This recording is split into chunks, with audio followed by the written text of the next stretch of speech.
సాయంకాల వేళ దేవుని పరిశుద్ధ గ్రంథంలో నుండి ఒక చిన్న దాని గురించి మనం నేర్చుకున్నాం. ఇక్కడ కూర్చున్న మనందరం కూడా చిన్నవాళ్ళమే, అవునా? వయసులో పెద్దవాళ్ళమైనా కూడా కొన్నిసార్లు దేవునితో మన అనుభవం చిన్నదే, వయసు చిన్నదే, మన జ్ఞానం చిన్నదే, మన బలం చిన్నదే. అందులోనూ స్త్రీల విషయంలో ఏం రాయబడింది? మిక్కింది బలహీన ఘటములు. అన్ని విషయాల్లో తక్కువ పడిన చిన్నవారు ఒక చిన్నదాని గురించి నేర్చుకుంటే ఏముంటుందిలే, ఆమె కూడా అనిపించవచ్చు. కానీ చిన్నదైనా ఆమె చేసిన పనులు ఎంత గొప్పవో మరి దేవుని మాటలు మనం చూద్దాం. మీ అందరి చేతిలో బైబిల్ నుండి రాజులు మొదటి గ్రంథము మొదటి అధ్యాయము మొదటి 4 వచనాలు నేను చదువుతాను. రాజులు మొదటి గ్రంథం మొదటి అధ్యాయం 4. రాజైన దావీదు బహుమతులు కాగా సేవకులకి ఎన్ని బట్టలు పంపినాను అతనికి వెంటకలగలేదు. కాబట్టి వారు మా ఏమి వాడుతూ రాసుకున్నాము, నీ కొరకు తగిన చిన్నదాన్ని వెతక మంచిది. ఆమె రాజైన నీ సముఖం నుండి నిన్ను ఆదరించి వెంటకలను నీ కౌలును పట్టుతుందని చెప్పి ఇశ్రాయేలు దేశం దిక్కులన్నింటిలో తిరిగి ఒక చక్కని చిన్నదాన్ని కలిగి అభిషేకు అంకుశుని వీరాలను చూసి రాజునందుకు తీసుకుని వచ్చింది. ఈ చిన్నది బహు చక్కనిదైంది. రాజును ఆదరించి ఉపచారం చేయించుండను కానీ రాజు దానిని చిన్న ప్రార్థన సమయాన్ని కొనుక్కొని తర్వాత ధ్యానం. కరుణాసంపన్నుడైన గొప్పదేవ, వాత్సల్య పరిపూర్ణుడైన గొప్ప తండ్రి, దయాదాక్షిణ్యములు కృపాసక్తులు దేవా, మీకు వందనాలు.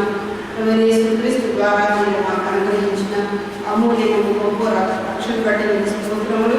రక్షణతో పాటు శ్రేయస్కరణ ఆశీర్వాదం నుంచి తండ్రి బలహీన ఘటమైన మమ్మల్ని బలవంతమైన మీ వాక్కుల ద్వారా పోషించుకుంటే మమ్మల్ని తీసుకుని వచ్చిన విధానం బట్టి నేర్చుకున్నారు. చదువుకున్న వాక్య భాగం గ్రహించండి. పరిశుద్ధాత్మ ద్వారా మీరే వాటిని గురించి మాకు అనుగ్రహించండి. మంచి ఆత్మ పోషణ మాకు అనుగ్రహించమని నిష్ఠుడి రోజు ప్రాణం అనుగ్రహించి సెలవు చాటును మరుగు చేసి చేపించిన మా అందరినీ క్షేమము మీరు అనుగ్రహించమని యేసు ప్రభు దివ్య నామములో స్తుతించి వేడుకుని ప్రార్థిస్తున్నాం తండ్రి. ప్రియాలైన బిడ్డలారా, మనం చదువుకున్న ఈ 4 వచనాల్లో ఒక చిన్నదాని గురించి మనం చదువుకున్నాం. ఆమె పేరే మనం చదువుకున్నట్టుగా అభిషేకు అనే అమ్మాయి గురించి మీరు ఎంతమంది ఎరుగుదరు? ఇంతకుముందు ఎప్పుడైనా ధ్యానం చేశారా? ఎక్కడైనా విన్నారా? ఈమె గురించిన ప్రసంగం ఉన్నారా? సరే, ఇక్కడ ఈ చిన్నదాని గురించి అభిషేకం గురించి మనకు దేవుడు ఏం నేర్పుతున్నాడు మనం నేర్చుకునే దానికి ముందుగా మరొక వ్యక్తి అయిన బహువృద్ధుడైన దావీదు గురించి మనం నేర్చుకోవాలి. ఎందుకంటే దావీదుకి కనెక్షన్ ఉంది కాబట్టి. ఈ మొదటి అధ్యాయం మొదటి వచనంలో మనము చదువుకుని మనకు ఎవరు కనిపిస్తున్నారు? రాజు అయిన దావీదు బహువృద్ధుడు కాగా. దావీదు రాజు వృద్ధుడైన సందర్భంలో ఈ అమ్మాయిని గురించిన ప్రస్తావన బైబిల్లో రాయబడింది. ఇక్కడ మొదటి రాజుల గ్రంథంలో ఆయన వృద్ధుడుగా కనిపిస్తున్నాడు, కానీ మొదటి సమూయేలు గ్రంథం, 2వ సమూయేలు గ్రంథం వీటిలో మనం చూస్తే దావీదు రాజు వృద్ధుడు కాదు కదా. యవనుడైన దావీదు, గొలియాతును చంపిన దావీదు, బడిసగా రాళ్ళు చెరపట్టుకున్న దావీదు, ఆ తర్వాత అభిషేకించబడిన దావీదుగా మనం చూస్తాం. ఆ తర్వాత యెహోవా యొక్క యుద్ధమును చేసిన దావీదుగా చూస్తాం. కత్తి పట్టిన దావీదుగా చూస్తాం. పరశురుడైన దావీదుగా ఆయన మనము సౌలు రాజు తర్వాత ఇశ్రాయేలు 2వ రాజుగా దావీదును దేవుడు కోరుకుని ఉన్న రాజుగా మనం చూస్తాం. అవునా? ఇశ్రాయేలు దీపమైన దావీదు రాజుగా మనం చూస్తాం. ఇశ్రాయేలు చక్కగా నడిపించిన, పరిపాలన చేసిన రాజుగా మనం చూస్తాం. ఇలా 40 సంవత్సరాలు ధ్యానం చేసి ఆయన రాజుగా జీవించాడు. ఆ తర్వాత ఇప్పుడు మొదటి రాజు గ్రంథంలోకి రాగానే ఆయన వృద్ధుడు మాత్రమే కాదు, బహువృద్ధుడు కాగా మనం చూస్తాం. ఎవరి కాలంలో ఉన్నప్పుడు కిరీటధారిగా, సింహాసనాశ్రయుడిగా మనం చూస్తాం. కానీ ఇప్పుడు మంచానికే పరిమితమైపోయిన వృద్ధుడైన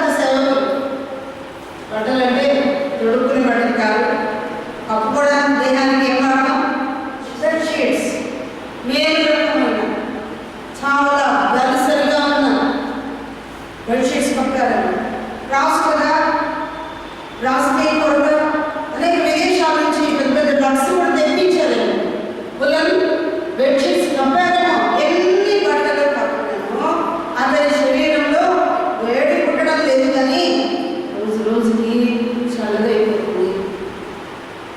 అందుకని ఈ సేవలు ఏమైనా ఆలోచించాలంటే ఇన్ని బట్టలు కప్పిన ఉపయోగం ఉండడం లేదు. రాజు అవుట్లోనే పడుకొని ఆయనకు ఎట్ట కలిగించడానికి ఒక చిన్నదాన్ని వెనక్కి మేము తీసుకుని వస్తామని వాళ్ళు ప్లాన్ చేసుకున్నట్టు వాక్యంలో ఇందాక చదివారు. అలా వచ్చింది అభిషేకం యొక్క ప్రసక్తి. ఈనాడు ఆ భక్తుడైన దావీదు మనకేంటి, ఆ చిన్నదైన అభిషేక సంగతి మన మీద నేర్చుకోవాలి. మరి గతంలో జరిగిన విషయాలే కదా. హిస్టరీ ఎవరికి ఇష్టం ఉండదు, చరిత్ర సైంటిఫిక్గా అధునాతనమైన ఏదైనా ఇంటెన్షన్స్ కనుగొని ఉంటే కొత్త కొత్త సంగతులు చెప్తే ఎవరికైనా ఇంట్రెస్ట్ ఉంటుంది అని హిస్టరీ సబ్జెక్ట్ తీసుకోవడం చాలా మందికి ఇష్టము. కానీ బైబిల్లో మనం ఎక్కువగా హిస్టరీనే చదువుతాము. అవునా?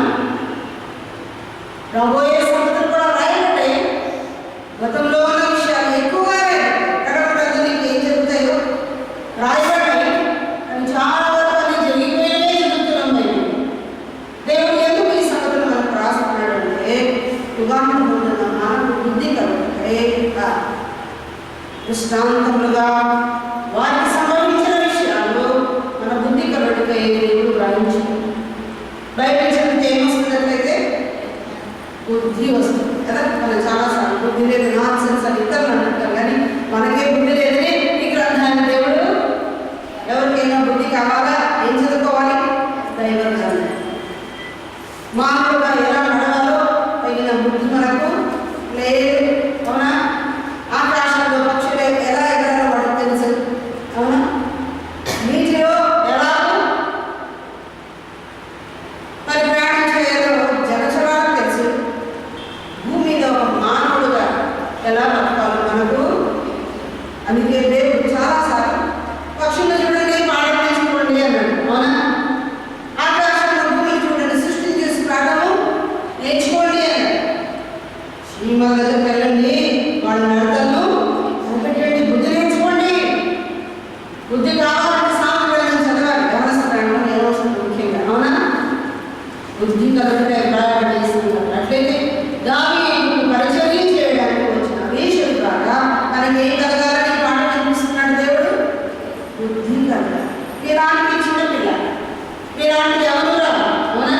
ఒక ఇమేజ్ ఏమో చిన్నదని రాయబడి ఎవరి గురించి మనం చదువుకుంటూ ఉండగా బుద్ధి పాఠం నేర్చుకోవాలి. అయినా అక్షరార్థంగా ఈ సంగతిని చదువుకోకూడదు, కానీ అక్షరంలో ఉన్న ఆత్మీయతను మనము ఏ పక్షపాతమైన బైబిల్లో మీరు తీసుకోండి, ఏ అధ్యాయం కానీ ఏ వచనాన్ని కానీ మనం చదువుకున్నప్పుడు అక్షరార్థంగా ఒక స్టోరీ లాగా మనం తీసుకోకూడదు, కానీ అక్షరార్థంలో ఉన్న ఆత్మీయమైన అర్థం ఏంటి అని మనము దేవుని ఆత్మ సహాయం ద్వారా ధ్యానించాలి. దావీదు గొప్ప బుద్ధుడు అయ్యాడు. దేవుడిలో ఉన్న ఉష్ణోగ్రత రోజు రోజుకి తగ్గిపోతూ ఉంటుంది. అలాగే తగ్గిపోతే మనిషి ఏమవుతాడు చెప్పండి? దేనికి దగ్గర పడతాడు? సాగుకు దగ్గర పడతాడు. ఎవరైనా చచ్చిపోయిన శవాలను చూసారా? వాడు ఒడి పట్టుకుని ఉంటే మనకి ఎలా కనిపిస్తాయి? చచ్చిపోయిన వాడి శరీరం చల్లగా. అట్లయితే ఈ దావీదుకి సాగు దగ్గరగా ఉన్నటువంటి అందుకని ఆ సేవకు ఏం చేస్తున్నారు? బట్టలు కప్పితే రాత్రిలో వచ్చిన దాన్ని కౌలుకి ఇద్దాము అని అంటున్నారు. ఎవరండి కౌలులోకి వచ్చేది? పన్నులు వస్తారా? నర్సులు వస్తారా? దానిలో వస్తారా? ఎవరు రావాలి కౌలులోకి? ఎవరైతే కౌలులోకి రాగలరు? భార్య అయితే తప్ప. అంటే ఈ రాజు మరొకను పెళ్లి చేసుకొని భార్యగా అంగీకరిస్తేనే తప్ప ఆమె ద్వారా ఏమైనా పెట్టగలుగుతుంది. తద్వారా మా రాజు మరికొన్ని వసంతాలు బతుకుతాడు. మాకు దీపమైన రాజు కదా, ఆయన చనిపోతే మాకు దీపము లేదంటే దేవుడు క్రియానుసారుడైన రాజు మరికొన్ని సంవత్సరాలు బ్రతకాలి అని ఉద్దేశించి వీళ్ళు ఏం చేశారు? ఒక చిన్నదాని కొరకు వెతికినట్టుగా మనం చూస్తాం. ఆత్మీయ అర్థం ఏంటి? దావీదు రాజు మన ప్రభువైన యేసుక్రీస్తుకు గుర్తుగా రక్తం ఒలికించి యెహోవా యుద్ధాలు చేసి ఇశ్రాయేలుకు గొప్ప రక్షణ కలుగజేశాడు. ఆ దినాల్లో ఇశ్రాయేలుకు నంబర్ 1 శత్రువులు ఎవరంటే ఫిలిష్తీయులు.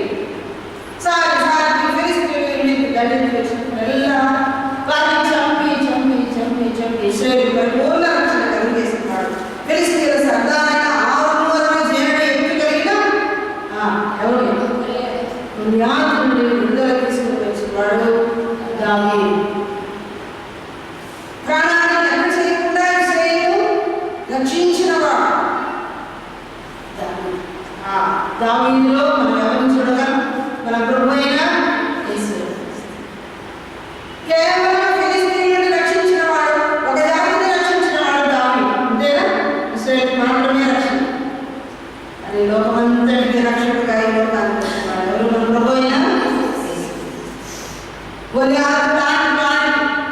మరి సాదృశ్యంగా కనిపిస్తున్న ఆ అపవాది చేతిలో నుండి, సాతాను చేతిలో నుండి మనం రక్షించిన వాడు మన ప్రభువైన మనం చేసిన పాపం నుండి రక్షించాడు. పాపానికి వచ్చే జీవమైన నిత్య నరకం నుండి మనల్ని రక్షించాడు. అపవాది నుండి మనల్ని రక్షించాడు. ఈ లోకమే మనం ఒక శత్రువు, దాని నుండి కూడా ఆయన రక్షించాడు, రక్షిస్తూ ఉన్నాడు. ఈ శరీరం కూడా మన శత్రువే, అవునా? మన శరీరమే మనం కొన్నిసార్లు ఒక్కొక్కరు వెళ్ళడానికి ప్రేరేపించింది శరీరమే. ఆత్మకు చెప్తే దాని విరుద్ధంగా చెప్పేది ఈ శరీరం. వెడ్డింగ్ కోణం రానుంది ఆత్మ, ఏ కోణం లేదు, రెస్ట్ తీసుకుందామంటుంది శరీరం. కానీ ఈ శరీరం అన్నిటి నుండి, ఈ యొక్క శరీరం అన్నిటి నుండి మనం రక్షించిన వాడు ఎవరు? మన ప్రభువైన యేసు.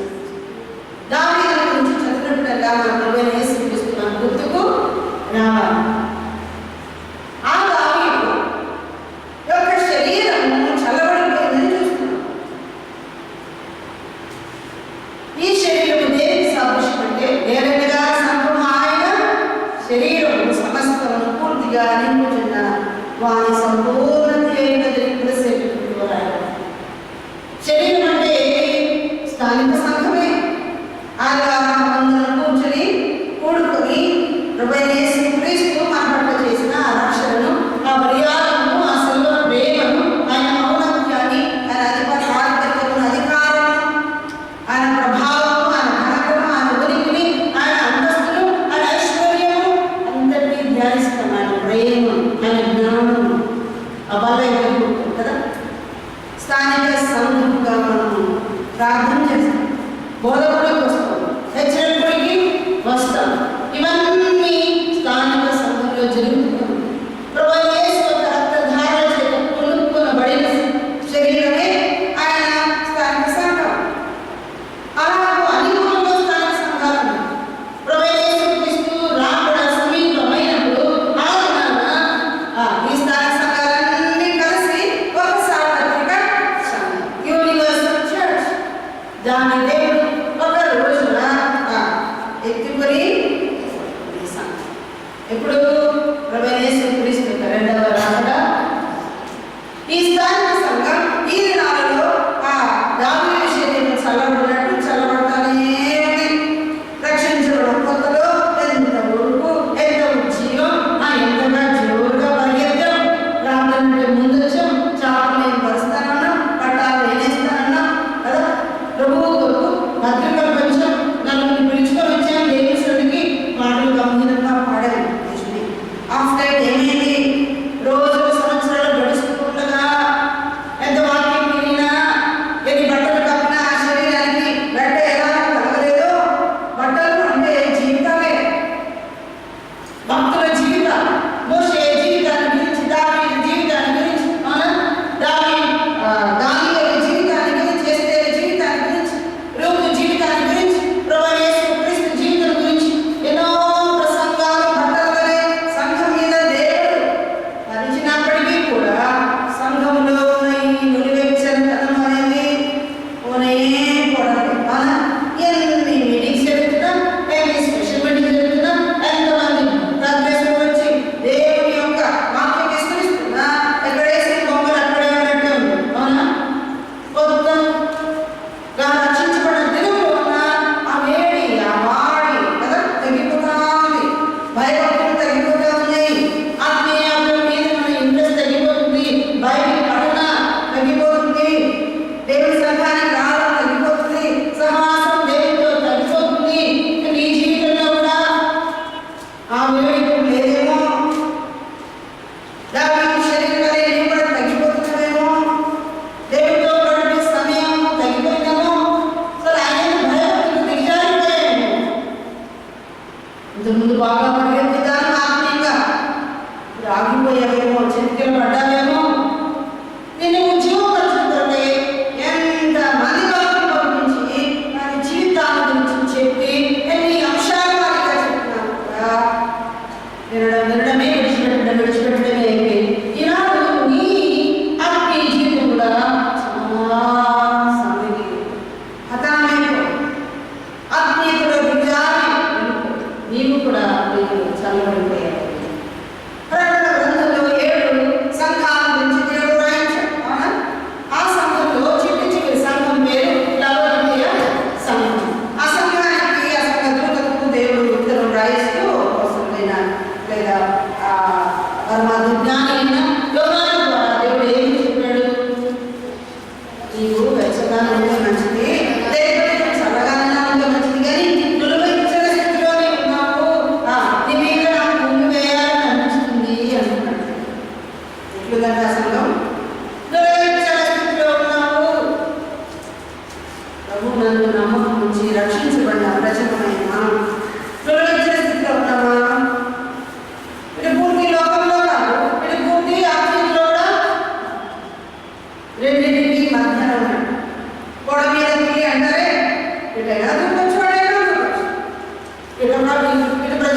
గారు ఈ సమయంలో ఆ సమయంలో ఏం చేశారంటే ఒక చిన్నదాన్ని మేము తీసుకుని వస్తాం,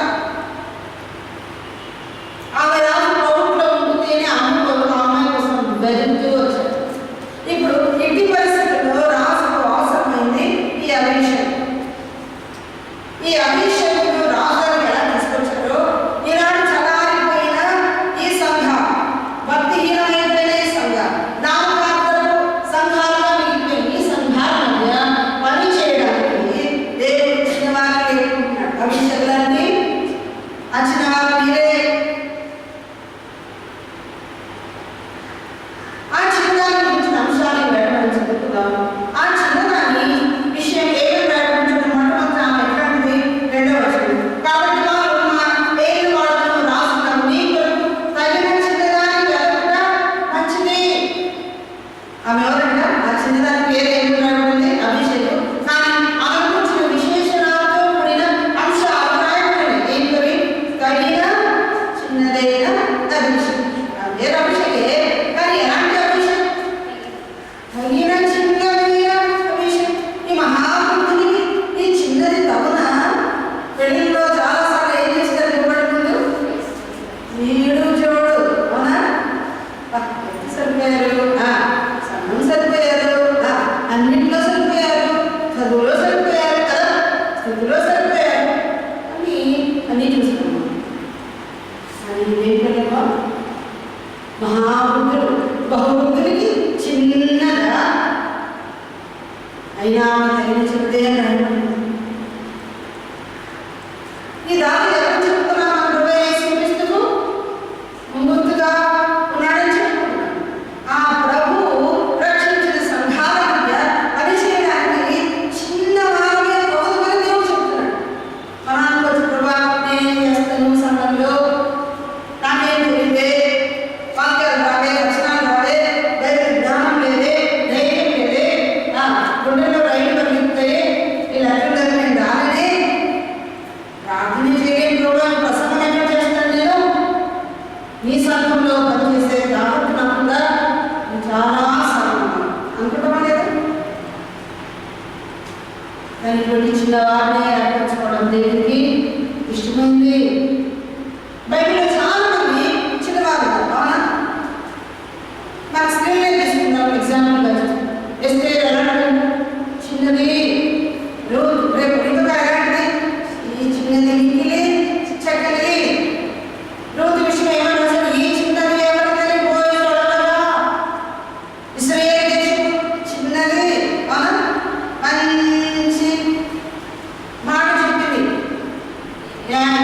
తన సైన్యానికి నయమానం ఇశ్రాయేలు దేశంలో ప్రవర్తనాడు అందరికి చెప్తే నీకు ఈ పెద్ద రోగం పోతుంది. ఆ నయమానం నచ్చిన వాళ్ళని చెప్పాడు, అయ్యా ఈ చిన్న నదిలో మునగడానికి కోపించుకున్నాడు. అయ్యా వెళ్ళిపోతుంటే ఆశ్చర్యపడ్డాడు. ఏమన్నాడు? ఆయన పెద్దదేమని చెప్పాడా? ఆ ప్రభావం చిన్నది కదా, మునిగి చిన్నది చూడు అన్నాడు. అంటే ఆ చిన్నవాడు పెద్దవాడు సైన్యాన్ని విని ఆ చిన్న నదిలో పెద్ద మహానది ఊర్లో మా దేశంలో ఈ చిన్న నదిలో నేను శుద్ధి నదుతానా అన్నాడు. చిన్న నదినే గొప్ప రోగమైన సుష్ట రోగాన్ని కాపాడి చిన్న నదిని వాడుతున్నాడు.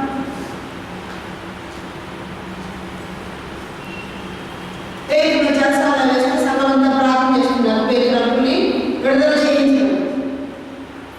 కానీ ఒక్కరికి నమ్మకం లేదు. వీళ్ళు ప్రార్థన చేస్తున్నారు. అంకులు వచ్చాడని తలుపు దగ్గర చూసిన అమ్మాయి వచ్చి చెప్పింది, కానీ అప్పుడు నమ్మారా? శ్రీరామ ఒప్పుకున్నారంటే అప్పుడు నమ్మకంతోనే ప్రార్థన చేస్తాను. నైట్ అవుట్ ప్రార్థన చేస్తాను, అవునా? విశ్వాసం లేదు. అని అమ్మాయి మాట గురించి పిచ్చోళ్ళు అని అన్నారు. వాళ్ళు అయినా కూడా ఒక మంచి వాక్యం తీసుకొచ్చింది, అవునా? వెయ్యి రోజులు వచ్చాయి. అమ్మ నీకు ఒక చిన్న వార్త యేసు ప్రభువుని చెప్తే అదే గొప్ప పని చేస్తుంది. బ్రదర్ బాల్ టైం ఇచ్చుకొని ఒక ఆయన ఉన్నాడు. మీరు ఎవరైనా ఆయన పుస్తకాలు చదివారు నాకు తెలియదు, నాకు గొప్ప అనుకుంటూ నేను చెప్పాను. అందులో ఏం రాకుంటే అసలు ఈ బాల్ టాంకిచు అనే భక్తుడు ఈవేళ అతని చర్చిలో అత్యధిక జనాభా ఉన్నారు. ప్రపంచంలో ఎవరు లేరు ఆయన చర్చిలో ఉండే జనాభా.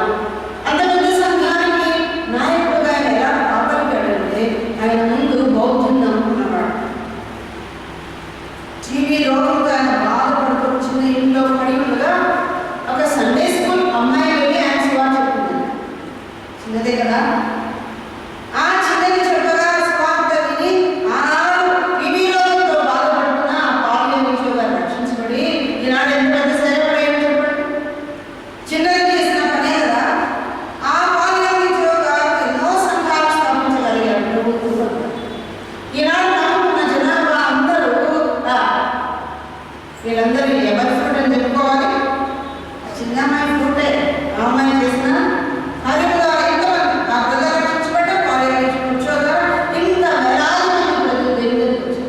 నీ ద్వారా ఎంతమంది రక్షించబడతారు ఎవరు తెలుసు?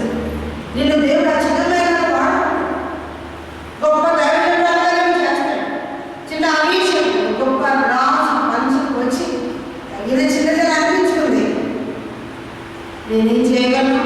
నా సామర్థ్యం తక్కువ, భాష రాదు, రైటింగ్ రాదు, గ్రామటికల్ మిస్టేక్స్ నాలో ఉంటాయి, సెంటెన్స్ ఎలా పడతానో నాకు తెలియదు, స్టేజ్ ఫియర్ నాకుంది, ఎన్నో అడ్డాలు మనం పెట్టుకోవచ్చు. కానీ దేవుడు మీలాంటి వారిని దేవుడు తన సేవకులకు సంఘాల్లో అసలు మొదటి కొరింథీ పత్రిక 1వ అధ్యాయం 26-27 వచనాలు అది కలిపి 30 వచనం వరకు ఉన్నాయి. అక్కడ మనం చూస్తే సహోదరులారా మిమ్మల్ని పిలిచిన పిలుపుని చూడి మీలో లోకరీతిని ఘనులైనను గొప్ప వంశవారులను అనేకులు పిలువబడలేదు కానీ లోకంలో జ్ఞానం సిగ్గుపరచుకున్న దేవుడు వెర్రివారిని వాడుకున్నాడు. ఎవరు పిలుస్తున్నాడు దేవుడు? వెర్రివారిని. 1:27 శరీరం ఏ శరీరం దేవుడు ఎంత అక్షేపడుతున్నాడు? జ్ఞానం సిగ్గుపరచుకున్న లోకంలో వెర్రివారిని దేవుడు ఏర్పరచుకుని ఉన్నాడు. బలవంతులైన వారిని సిగ్గుపరచుకున్న లోకంలో బలహీనులైన వారిని దేవుడు ఏర్పరచుకుని ఉన్నాడు. ఎన్నికైన వారిని అర్థం చేయడు. లోకంలో నీచులైన వారిని, నీకైన వారిని, ఎన్నిక లేని వారిని దేవుడు ఏర్పరచుకొని గొప్ప వంశస్థులు, గొప్ప ధనికులు, గొప్ప జ్ఞానులు, గొప్ప సైంటిస్టు, గొప్ప పాలిటిషియన్స్ రెండెవరు పిలవలేదు.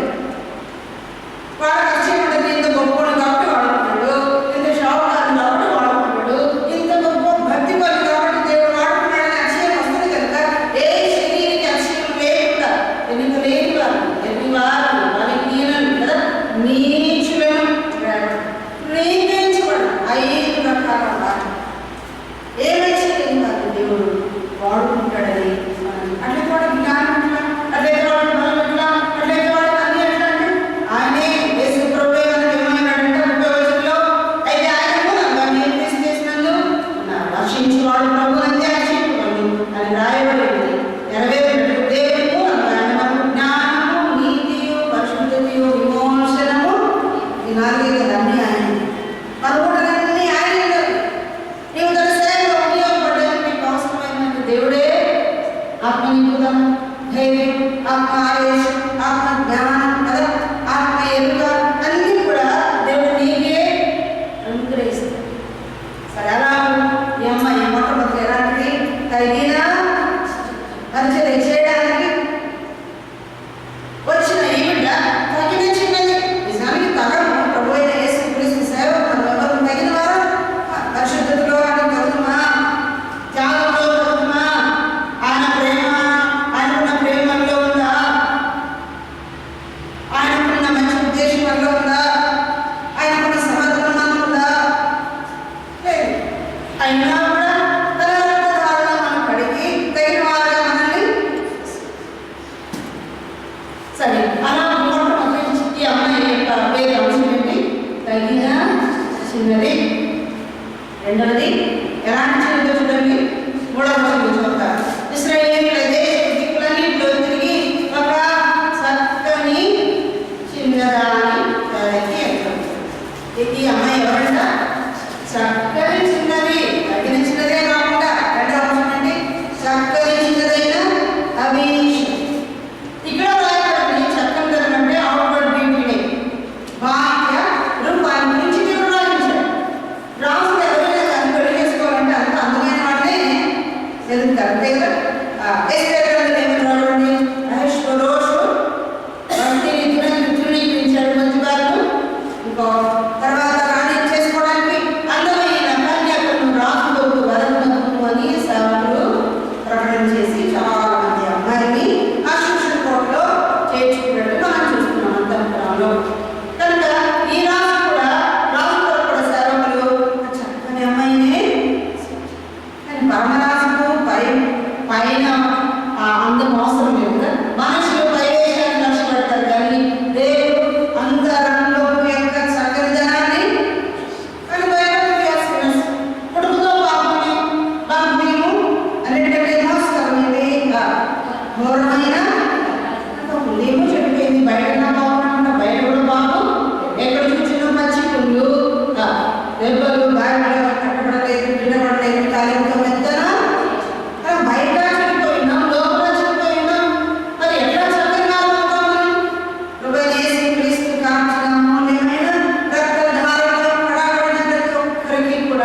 ఎవరు టేస్ట్ ఒక్కొక్క రకంగా ఉంది. అవునా? అందమైన వారు కూడా మనకు అందరూ అందమైన వారు కనిపించలేము. ఒక్కొక్క దృష్టి వేరుగా ఉండొచ్చు. అని ఆలోచించుకుంటే వాళ్ళందరూ కూడా నాశనానికి వెళ్ళిపోవస్తారు. కానీ పైన దాన్ని లక్ష్య పెట్టలేదు, కానీ శాస్త్రం లక్ష్య పెట్టలేదు కదా. మన పరిస్థితి లక్ష్య పెట్టలేదు, మన యోగ్యత అయోగ్యతను లక్ష్య పెట్టలేదు. కానీ మనం పాపం మనకి తెలిసే ఆయన పాపను రక్షించడు క్రీస్తు యేసు. ఈరోజు ఈ పాపాలను గడుపుకున్నావా? ఈ అంతరాలు శుద్ధీకరించుకుంటారు. ఈరోజు చక్కని ధనాన్ని కోరుతున్నాడు. ఈ చక్కని ధనాన్ని చూపించగలరా? ఇంతకుముందు ప్రభు నమ్మకం నుంచి చక్కని కాకపోవచ్చు. అవునా? మాటలు చక్కని కాకపోవచ్చు, చేతులతో చేసే చేష్టలు చక్కని కాకపోవచ్చు, ఈ నడక నీ ప్రవర్తన నీ బిహేవియర్ చక్కని. కానీ నువ్వు చక్కబడాలంటే ఇప్పటికీ ఏసీలో ప్రాంతం నీకు సిద్ధంగానే ప్రభావం. కళలో దోషి, చేతల్లో దోషి, నడకల్లో దోషి, మనసులో దోషి. మంచి ఏది ఉన్నారో కనపట్టండి. పౌరు పౌరుడు అయ్యో నేను ఎంత దౌర్భాగ్యం, నేను మంచి పనులు చేయాలనుకుంటున్నాను కానీ చేయకూడదే చేస్తున్నాను. ఇది మన దౌర్భాగ్యం. బాగుపడాలనుకుంటున్నాను, బాగుపడాలి. ప్రభు యేసుక్రీస్తు నీ జీవితాన్ని అప్పగించినప్పుడు సమస్తము ఈయన బాగు చేసిందని అంటే అన్నీ బాగు చేసేవాడు అని చెప్పి అప్పగించుకోండి. చక్కని జీవితాలు కదా. ఆయన సేవ కొరకు అభిషేకం వాడు. ఈ అమ్మాయి చక్కని చిన్నది అని. ఈ అమ్మాయి చక్కని చిన్నదైతే చక్కని చిన్నవాడు ఎవరు చేసుకుంటారు చెప్పండి? చక్కని చిన్నది ఒక చక్కని చిన్నవాడు చేసుకోవాలి. అంతేనా?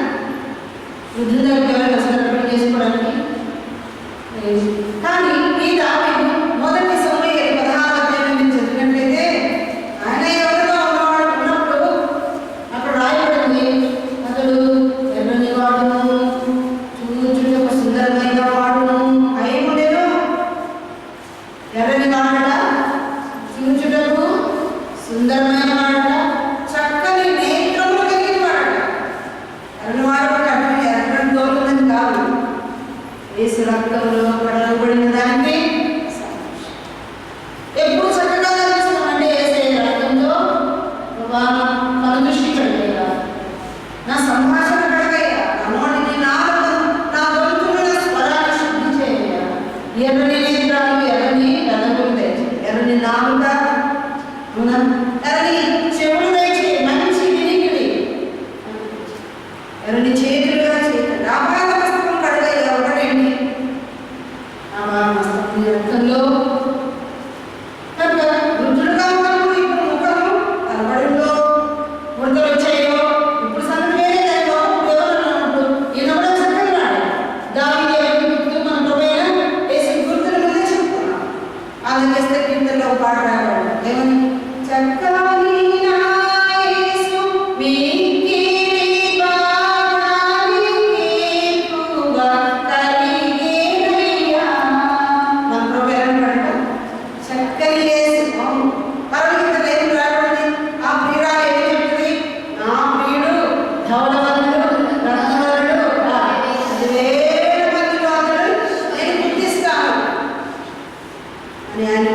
వర్ణించండి. ఎక్కడి నుంచి?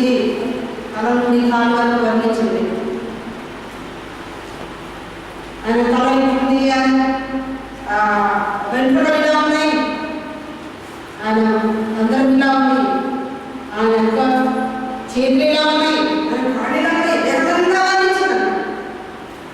అలాగే సంఘాన్ని గురించి కూడా, సంఘం యొక్క చక్కగా గురించి కూడా ప్రియుడు కూడా వర్ణించాడు. ప్రియుడు కాళ్ళ నుంచి తల వరకు వర్ణించాడు. ఈమె ప్రభువుని తల నుండి కాళ్ళ వరకు వర్ణిస్తే సంఘమైన ఆ శిలని కూడా తల నుండి దేవుని తల వరకు, లేదా ప్రభువు కూడా సంఘాన్ని కాళ్ళ నుండి తల వరకు వర్ణించినట్టు మనం ఇప్పుడేమి సంఘము చక్కనిదే, ప్రభువు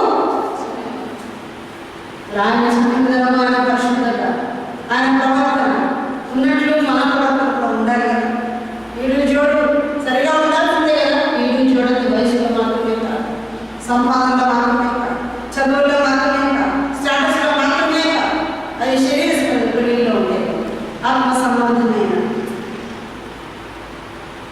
చక్కని భార్యగా ఉండవలసిన మనం, ఆయన ఇంటి వాడు మనం అడ్డువారమై ఆయన సేవ చేసేవారు చక్కని ఆత్మీయ జీవితాన్ని కలిగిన వారుగా ఉండాలని మనం నేర్చుకుంటాం. సరే, మూడవదిగా గురించి మనం ఏం నేర్చుకుంటామో చూడండి. మూడవ వచనంలో రాయబడింది, ఇశ్రాయేలు దేశం దిక్కులన్నింటిలో తిరిగి ఒక చక్కని, ఎటువంటి చక్కని చిన్నది ఏమే చక్కని చిన్నదే, కానీ ఎన్ని దిక్కుల్లో చక్కని చిన్నది? 4 దిక్కులు. ఇశ్రాయేలు దేశానికి మాత్రమే కాదు, ఏ దేశానికైనా 4 దిక్కులు. అవునా? ఉత్తరము, దక్షిణము, తూర్పు. ఈ దేశంలో నువ్వు చక్కని కారణాన్ని నీకు సాక్ష్యం ఉందా? నీ సంఘంలో ఎన్ని చోట్లైనా చెప్పుకోవచ్చు, ఎంతమంది అయినా చెప్పుకోవచ్చు, నువ్వు చక్కని దానాన్ని ఆ టెస్టిమనీ ఉందా? మీ ఊర్లో 4 దిక్కుల్లో నీకు ఆ యొక్క సాక్ష్యం ఉందా? మీ హాస్టల్లో, మీ రూమ్లో మీ రూమ్మేట్స్ అందరూ చెప్పగలరు చక్కని చిందాన్ని. ఏదో లేని జీవితం జీవిస్తారు, చెప్పగలరు. కొండ మీద చేపట్టుకుని మనం చెప్పగలరు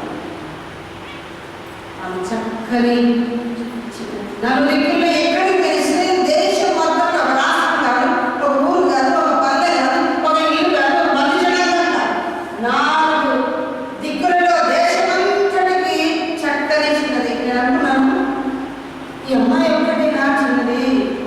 నేను బ్యూటీ కంటెస్ట్ పెట్టాను అనుకోండి, ఫస్ట్ ప్రైజ్ ఎవరికి వచ్చింది?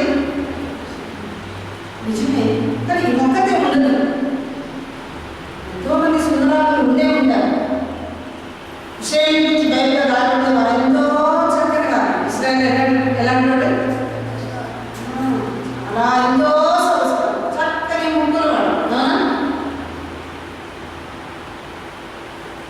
ఆనాడే తెల్లగా ఉండేవాడు, తెల్లగా ఉండేవాడు. కొంతమంది చూస్తే బ్యూటీ ఏంటి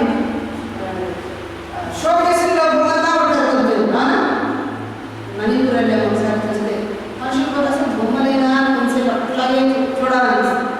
ఎవరికైతే ఎంత తెల్లని అసలు మనిషిలో బొమ్మనా అనిపిస్తుంది కదా. అది శరీర సంబంధం, దాని ఆత్మీయమైన వెళ్ళి 4 దిక్కులలో చక్కని చుక్క అక్కడ మీ గురించి రాయాలంటే తగిన చిన్నది. రెండవది చక్కని చిన్నది. మూడవది అబ్బో అసలు దిక్కులన్నింటిలో చక్కని చిన్నది. ఆ మిగిలిన డిగ్రీలు రాయాలంటే తెలుగులో ఉన్నాయి. తెలుగు చాలా డిగ్రీలు ఉన్నాయి కదా.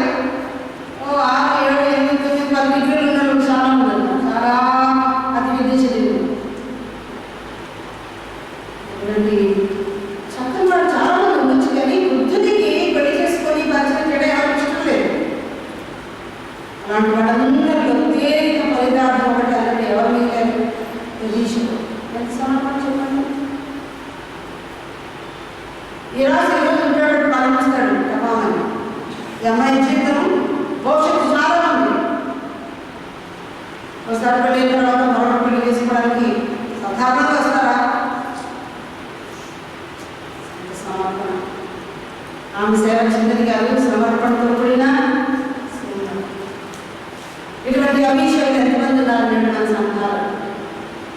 ఏమిస్తారా ఎదురు చూస్తుంది కాదు, ఏ ప్రతిఫలం వస్తుందా ఎదురు చూస్తుంది కాదు, రాజు ఏమిస్తాడా దాని కొరకు రాలేదు, కానీ రాజును బ్రతికించుకోవడానికి, ఆ శరీరాన్ని ఎట్టగలిగించడానికి కొరకే చిన్న వయసులో నేను తగ్గవచ్చు.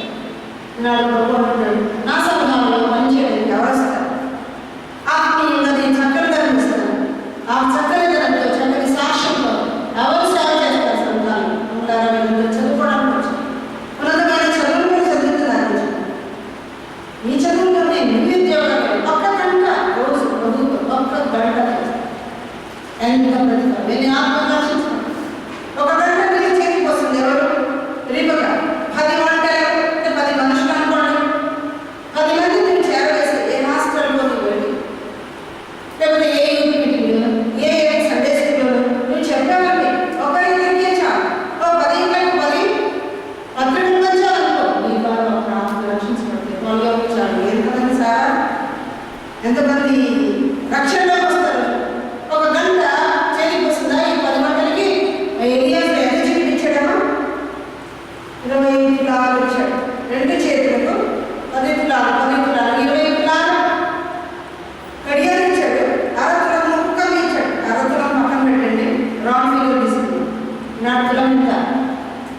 బంగారం 25 30 విన్నాను. 30 ఇంటూ ఎంత వేయాలి? 20 చూడాలి. 2 6 ఎంత వస్తాయి? 60,000 దాదాపు 6 లక్షలు. ఒక గంటకి జీతం ఎలియాకి ఇచ్చిన జీతం ఎంత? 6 లక్షలు. ఒక మానవుడు ఇచ్చిన జీతం గంటకు 6 లక్షలు ఇచ్చే అమెరికాలో ఏ ఉద్యోగం ఉందా? గంటకు 6 లక్షలు వేసేసరికి సాఫ్ట్వేర్ ఇంజనీర్లు పనిచేస్తే 1 లక్ష 1.5 లక్ష నేను విన్నా. నుంచి 1,000 ఇచ్చినా 2 లక్షల లోపలే ఉంటుంది. గంటకు 6 లక్షలు. అది ఏ కాలంలో? ఆది కాలంలో ఓ కాలం అంటారే. ఆ కాలంలో ఏంటంటే పనిచేస్తే అంత ఇచ్చింది. శుద్ధాత్మ సూచనగా ఉన్న ఎలియాజరు చెప్పుకుంటున్నాం కదా, ఎలియాజరు మనుషుడే. ఒక మనుషుడు అంత గొప్ప జీవితం ఇవ్వగలిగినప్పుడు పరమదేవుడు ఎంత జీవిస్తాడు? అందరూ చదువుతున్నారు, విద్యాపరకులు అరులు చేస్తున్నారు, వెయిటింగ్ ఉద్యోగం రాకపోతే సూసైడ్ చేసుకున్నారు చాలా మంది ఉన్నారు. చదువుతూ ఉండగానే ఉద్యోగాన్ని వెనక్కి పెట్టుకున్నారు చాలా మంది ఉన్నారు. ఏ గవర్నమెంట్ ఏ అగ్రరాజ్యం ఏ గవర్నమెంట్ పెద్ద జీతాలు ఇచ్చిపడేవారు? దేవుని సేవ. నెహెమ్యా చెప్తున్నాడు, ఈ సేవ మిక్కిలి గొప్పది, ఈ పని మిక్కిలి గొప్పది. ఈ గొప్ప సేవ చిన్నవాడు నిన్ను నన్ను దేవుడు వాళ్ళతో ఇష్టపడుతున్నాడు. మీలో దేవుని సేవ చేయాలి. మనసు పెట్టారు. స్త్రీల మధ్య పనిచేసేవాళ్ళు చాలా తక్కువ. వారి మధ్య యూత్ మధ్య ఎవరు చేస్తారు? ఇలాంటి గర్ల్స్ ఎంతో మంది ఉన్నారు. ఎంప్లాయీస్ మాస్టర్స్ ఉన్నాయి, కాలేజెస్లో మాస్టర్స్ ఉన్నాయి. వీళ్ళ మధ్య పనిచేసేవాళ్ళు మీరంటే కదా. పెద్ద తరం వెళ్ళిపోతుంది, కొత్త తరం మీరు వేయాలి కదా. తీసుకోండి ఉద్యోగం. 1 గంట 2 గంటలు 1 గంట పక్కింటామో గడిపేస్తే అయిపోతుంది. గంట తిరిగేస్తుంది. వెళ్ళాలి అది ప్రాఫిట్గా వాడుకుంటే దీన్ని ఆత్మను రక్షించాలి. నడిమి కోరుకుంటున్నాడు. ఎంత మంచిది దేవుని సేవ. రక్షణ బాప్తిసం సరే, సంఘానికి వస్తున్నారు, ఉసుకేసుకుంటున్నారు, ఆనందంటున్నారు, చందా వేసుకున్నారు. నిజమే, ఇంతేనా మన భక్తి? ఆ భక్తిలో డిగ్రీలు తెచ్చుకున్నామా? సేవ సమర్పించుకున్నాం. సరే, ఈ అమ్మాయి 4 దిక్కులలో చక్కని చిన్నది.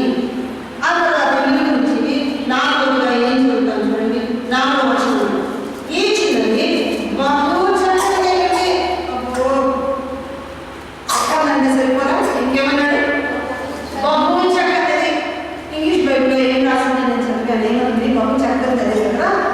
వర్జిన్ అంటాడు. వర్జిన్ అంటే కన్యక. కన్యక అంటే ఎవరు? పెళ్లి కాని వాళ్ళు కన్యక. అవునా?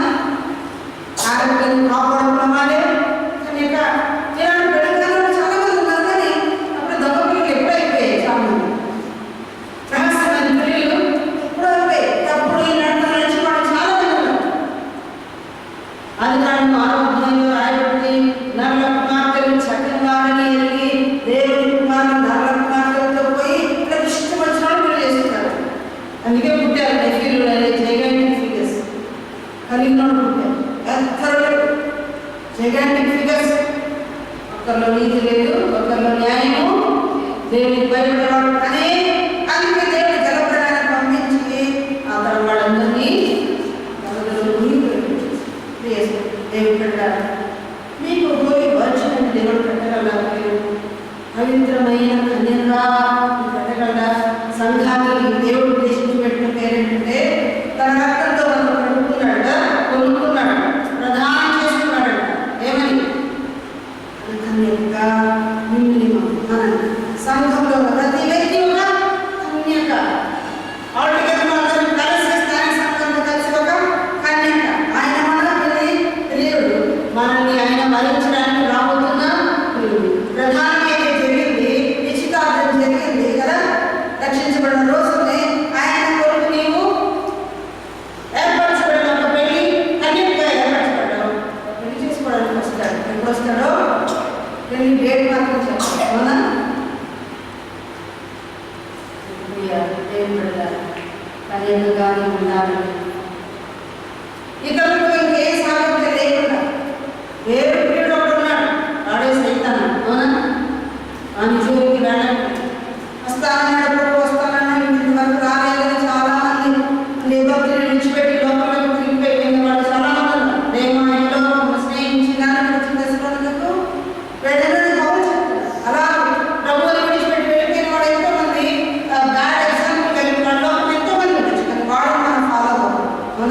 ఎవరిని ఫాలో అవ్వాలి? ఎవరిని? మన సైన్యాధిపతి ఎవరు? విశ్వాసం కర్తయ్యుడు, దాన్ని కొనసాగించబడిన యేసు వైపు చూచుచు మా పరుగు పందెంలో ఓపికతో పడగొట్టబడుతుంది. లోకాన్ని చూడకండి, శరీరంలో సినిమాలు కదా, లోకం వెళ్ళవాడిని చూడకండి. ప్రభు వైపు చూచుచు జీవితాలు ప్రభు నమ్మకంగా పవిత్రమైన కన్యకలాగా మీ జీవితాన్ని కాపాడుకోండి. పవిత్రమైన ప్రభు వస్తాడు. నేను అడగడానికి చిన్న కరెక్టర్ ఆయన చిన్న ఉద్యోగం దొరకడం చాలా కష్టం. అడుగుతారు, ఎంతో పెద్ద కట్టారు అడుగుతారు. అవునా? అక్కడ మేమీ లేకుండా ఎవరితో సాటి చేయలేని, పోటీ చేయలేని అసమానమైన యేసు ప్రభు నిన్ను వరించడానికి వస్తుంది. ఎంత గొప్ప! మరి ఆయన కొరకు మన లైఫ్ మరి కట్టి వేసుకొని జీవితం ఆయన కొరకు నిలబడిపోదాము. దిక్కులన్నింటిలో చట్టం చిన్నదానిగా నువ్వు ఆయన కొరకు వెయిట్ చేస్తున్నావుగా, కన్నీరుగా ఉండాలి. దేవుడు సరే అమ్మాయి వచ్చింది, తీసుకొని వచ్చారు రాజుగారికి. ఏం చేయాలి? రాజుగారికి వచ్చి 4వ వచనం ఏం చేయండి? ఒక చక్కనిదైంది. రాజు ఆదరించి ఉపచారం చేయించుండేను. ఏం చేయాలి అమ్మాయి? రాజు ఏం చేయాలి? ఆదరించాలి. ఏంటి ఇంత వృద్ధిని ఆదరించాలా ఈ చిన్న అమ్మాయి అనుకోవచ్చు. అవునా? వృద్ధాప్యంలో చాలా మంది పిల్లల్లాగా తయారైపోతారు. మీ ఇంట్లో ఎవరైనా అమ్మలు అమ్మమ్మలు నాన్నమ్మలు ఉన్నారేమో ఆలోచించండి. వృద్ధాప్యం వచ్చేసరికి మనం వెళ్ళిపోతున్నారు. అవునా? చిన్నపిల్లల్లాగా ఏడుస్తారు కూడా కొన్నిసార్లు. చిన్నపిల్లల్లాగా ఆలోచిస్తారు. ఆనందం ఉండేది ఇంట్లో 4 గంటలకే వేస్తుంది. ఉదయం కాకుండా అందరూ వేస్తే గీతలన్నీ కట్టేస్తుంది. బుక్ లేకుండా పాడుతుంది.